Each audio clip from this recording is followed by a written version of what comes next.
Salut les gars, on va revenir sur la masterclass de Khamzat Chimaev sur Dricus du Plessis qui finalement a remporté ce titre des middleweight, donc des 84 kilos haut la main.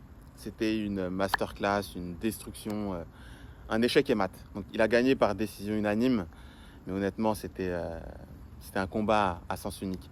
Et ce qu'on va faire, c'est qu'on va faire comme sur ma précédente vidéo où on avait évoqué ce combat. On va être sur 3 points principaux: la boxe, la lutte et le sol. Et on va faire une analyse technico-tactique. On va commencer par la lutte. 12 takedowns. Et en plus de ça, on a eu Godard qui a parfois relevé, qui pour moi, parfois à tort, notamment sur le dernier round, où on voit Khamzat Chimaev dans la garde fermée, qui fait en sorte de travailler, d'être actif. Et donc vous avez Marc Godard qui relève et qui d'ailleurs a fait risquer à Khamzat Chimaev la perte du combat. Donc on reviendra sur ce point, c'était assez discutable. Mais sur la lutte, 12 takedowns, taux de réussite exceptionnel.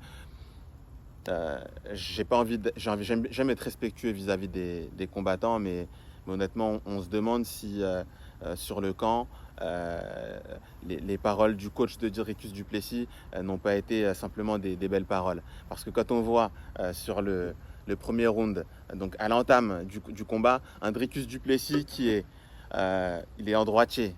Ensuite, il change de garde, il se met en gaucher. Et ensuite, après s'être mis en gaucher, ce qu'il fait, c'est qu'il va se remettre en droitier. Et à ce moment-là, Khamzat Chimaev plonge dans les jambes et emmène au sol Dricus du Plessis. Ça, c'est un problème. On sait que ça désorganise d'un point de vue de la lutte ou d'un point de vue de la boxe. Donc de passer droitier à gaucher, etc. Et donc au moment de ce switch de garde, Khamzat l'a emmené au sol. Ok, Dricus du Plessis, tu avais dit avant le combat que tu t'attendais à aller les fesses au sol, etc., mais on ne donne pas un takedown. En MMA, on ne donne pas un takedown. Surtout face à un Khamzat Chimaev qui a une pression qui est monstrueuse et qui va faire en sorte de vous terminer derrière. Donc sur cette partie lutte, on a vu Khamzat Chimaev qui est très fort sur ses body locks. Il va prendre souvent le body lock arrière, donc c'est-à-dire qu'il va partir en double leg et ensuite il va travailler pour que vous mettiez votre dos en évidence, et il va être sur un body lock à l'arrière où il va être soit sur le cage control ou alors même à l'ouvert et il va peser sur vous pour vous emmener via un suplex ou d'autres techniques un petit peu plus simples. Donc je disais ce fameux body lock très fort, donc double leg qui se transforme parfois sur le single leg quand Dricus du Plessis veut fuir, mais on n'a pas vu en dehors d'un sprawl vers la fin du combat, round 4 ou round 5, un sprawl et une tentative de fuite de Dricus du Plessis qui ensuite se fait rattraper et Khamzat à nouveau le connecte pour le masquer et puis l'emmener au sol. C'était aussi un point sur lequel on avait insisté sur la précédente vidéo, vous vous rappelez, où j'ai dit que Dricus du Plessis shield énormément, bouclier avec ses mains pour la boxe, et donc est finalement ouvert au niveau des jambes, et donc ça donne des takedowns. Et avec un Khamzat Chimaev qui a un taux de réussite sur les takedowns assez énorme, et un Dricus du Plessis qui, je l'ai entendu, à 50% de takedown défense. Ça nous annonçait un désastre à ce niveau.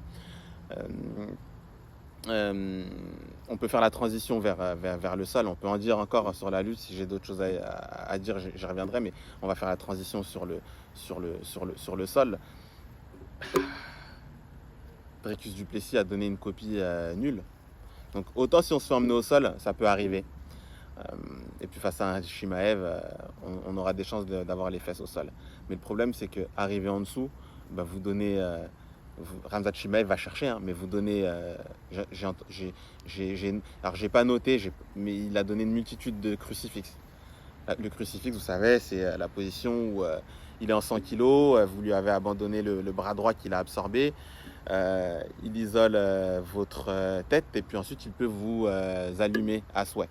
Et les crucifix, il faut savoir que généralement c'est échec et mat. Vous en donnez un, vous en donnez deux durant un combat, ça s'arrête. Il en a donné environ 6. Je ne les ai pas comptés, mais c'est ce qui se dit beaucoup. Donc c'est énorme.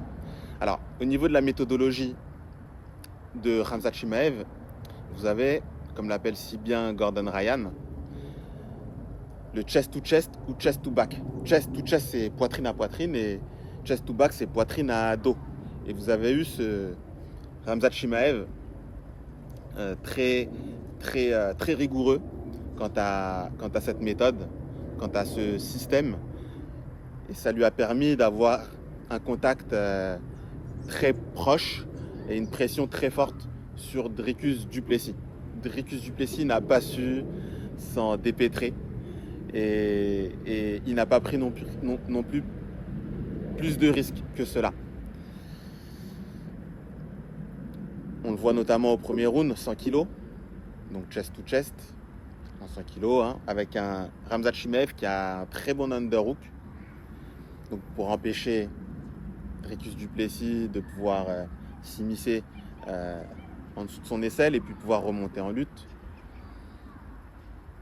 ou recomposer la garde en sortant les hanches, etc. Eh bien, vous avez eu un Dricus du Plessis totalement annihilé, et qui s'est peut-être dit aussi qu'il allait laisser filer les rounds pour que Khamzat Chimaev perde en énergie et en contrôle. Et finalement, ça n'est jamais arrivé tout au long du combat. Donc finalement, il a été très dépendant, Dricus du Plessis a été très dépendant de l'état de forme de Khamzat Chimaev et de ses contrôles, ce qui est très grave, ce qui est à ce niveau intolérable, inadmissible, en tout cas une erreur grave.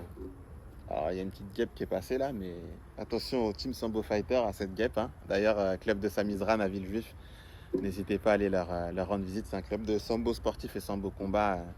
C'est excellent pour votre jeu. Bon, outre la parenthèse, un Dricus du Plessis qui tout au long des rounds n'a jamais su trouver la solution, et on se demande s'il a voulu la trouver finalement. Pas de hand fighting, donc vous voyez au niveau des mains pouvoir se dépêtrer des contrôles de Khamzat, notamment lorsque Khamzat était, vous voyez, en chest to back, donc Khamzat derrière, et il a vous voyez, c'est ce contrôle, et en fait il va peser sur vous pour que vous vous épuisiez et que vous fassiez aussi une erreur. Mais finalement, Dricus n'a pas voulu la faire, cette erreur. Il a préféré perdre les rounds, ce qui est inadmissible, ce qui est à ce niveau, ce qui est tout simplement pas possible. J'en perds les mots, je ne trouve pas le mot en tout cas par rapport au fait que c'est une erreur stratégique, c'est une grosse erreur. Ouais. Donc c'est inadmissible, intolérable. À ce niveau-là, je veux dire, c'est pas possible. Si vous le trouvez si vous le trouvez ce mot ou les mots, cette sémantique, n'hésitez pas à me les mettre en commentaire sur en tout cas la façon dont Dricus du Plessis a laissé filer ce combat via l'espoir que Khamzat perde en contrôle. Donc chest to chest, le 100 kg, où Dricus du Plessis ne bougeait pas, a parfois même tenu au lieu de faire de l'espace pour récupérer ou recomposer ou aller lutter. Chest to back, où il laissait l'adversaire peser sur son dos. Ça a été les positions principales en réalité, vous voyez. Donc Gordon Ryan, qui a fait un post d'ailleurs en louant les qualités de contrôle de Khamzat Chimaev, disait que les possibilités de sortie pour Dricus du Plessis au sol, c'était de jouer notamment lorsqu'il était en chest to back, d'aller sur du grand b-roll. Grand b-roll, c'est rouler sur votre épaule, ça vous permet de créer du mouvement, éventuellement vous relever, ou éventuellement refaire face à l'adversaire avec vos jambes et pouvoir travailler. On n'a eu aucune volonté de Dricus du Plessis par rapport à cela, donc c'est assez triste. Et ça a donné l'impression que Khamzat Chimaev ne souhaitait pas avancer dans le combat. Mais Khamzat Chimaev, dans ce combat, il a tenté de mettre les crochets. Ok, ça c'est un point important, notamment lors des chest to back, hein. Il a tenté de mettre les crochets. Euh, Au sol, il a pu parfois prendre la montée. Il ne peut pas non plus se mettre à risque. Vous savez, aller sur des soumissions, c'est un risque de perdre les contrôles. Ça vous fait faire aussi de l'isométrie, ça vous fatigue. On l'a vu notamment sur la fin du premier round, hein, où Khamzat Chimaev prend le dos de l'adversaire. Vous voyez, il prend son dos il retombe devant et ensuite il va aller le lutter pour rattraper un petit peu cette perte de contrôle. Donc ouais, ça c'est quand il a mis les deux crochets et qu'il a voulu étrangler. Donc finalement, pourquoi aller prendre des risques alors que l'adversaire en face, donc en l'occurrence Dricus du Plessis, ne fait pas avancer le jeu d'échecs?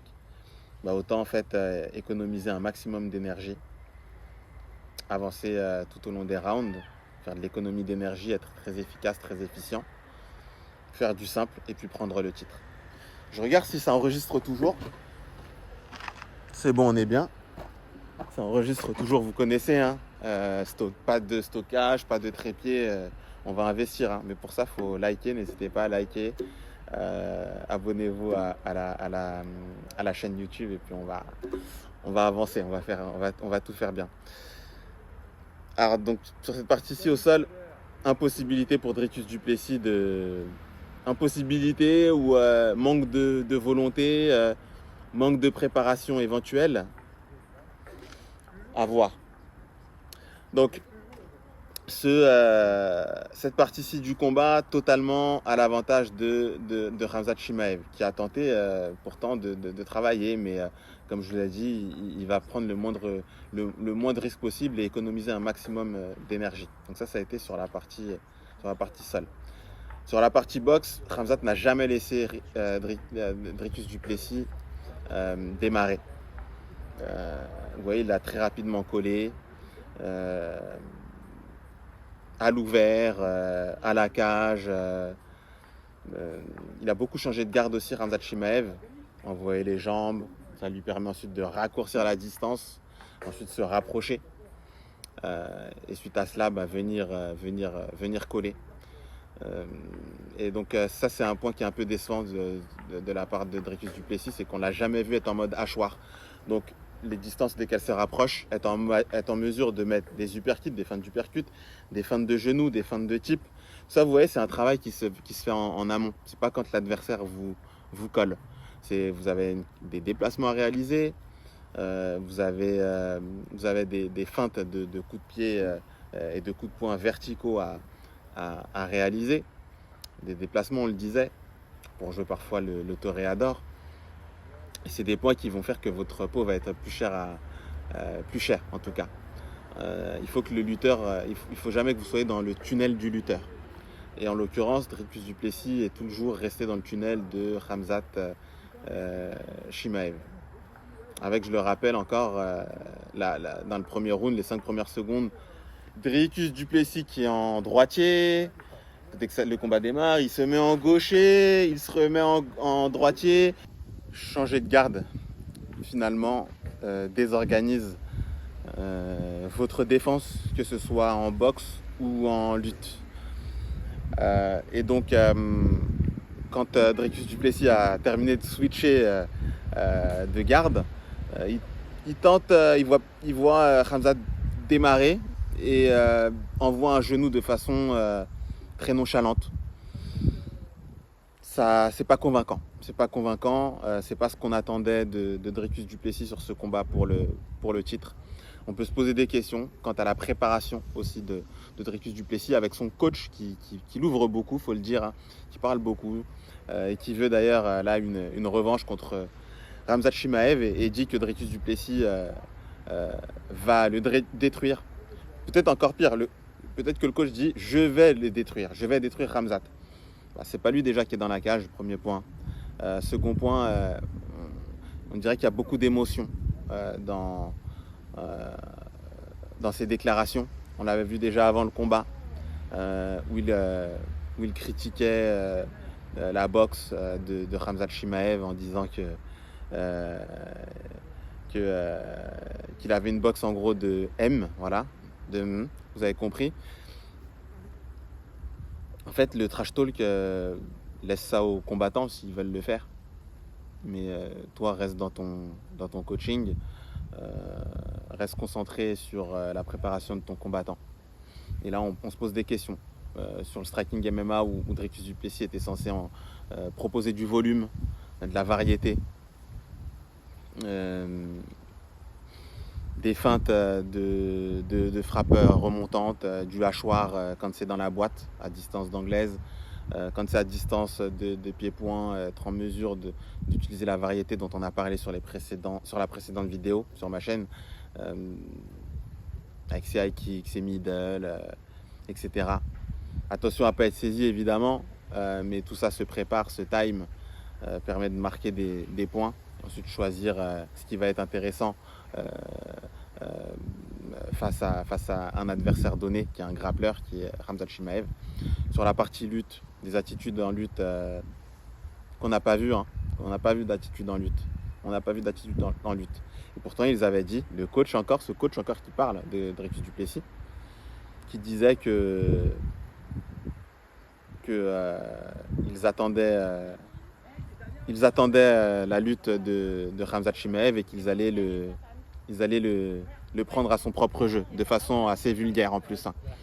Donc tout ça, on ne l'a pas vu. Il a fui, il n'a pas arrêté de fuir sur la lutte. Et sur la partie grappling, il n'y a pas eu de combat. Il n'y a pas eu de jeu d'échecs à ce niveau-là. Vous voyez, donc c'est assez décevant.